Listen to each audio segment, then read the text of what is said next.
প্রায় ৭ মাস পর বুধবার এনসিএল টি-20 টুর্নামেন্ট দিয়ে মাঠের ক্রিকেটে ফেরেন তামিম ইকবাল। তবে সাবেক টাইগার অধিনায়কের ফেরাটা মোটেও সুখকর ছিল না। বৃহস্পতিবার দ্বিতীয় ম্যাচে সর্বে ফিরলেন বাংলাদেশের সেরা ওপেনার। সিলেট বিভাগের বিপক্ষে মাত্র ২৭ বলে অর্ধশতক তুলে নিয়েছেন। টি-20 ক্রিকেটে এটি তামিমের অর্ধশতকের অর্ধশতক।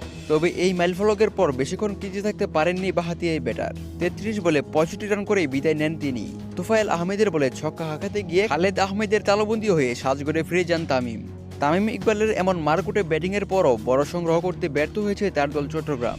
১০ ওভারেই দলীয় ১০০ পার হওয়ার পরও শেষ পর্যন্ত ১৩৫ রানে থেমেছে চট্টগ্রামের ইনিংস। কুয়াশার কারণে ম্যাচ দেরিতে শুরু হওয়ায় খেলা নির্ধারিত হয় ১৫ ওভারে। নির্ধারিত এই ওভারে চট্টগ্রাম ৯ উইকেটে ১৪৫ রান তুলেছে। প্রসঙ্গত, এর আগে বুধবার রংপুরের বিপক্ষে ব্যাট হাতে ১০ বলে মাত্র ১৩ রান করে সাজঘরে ফিরেছিলেন তামিম।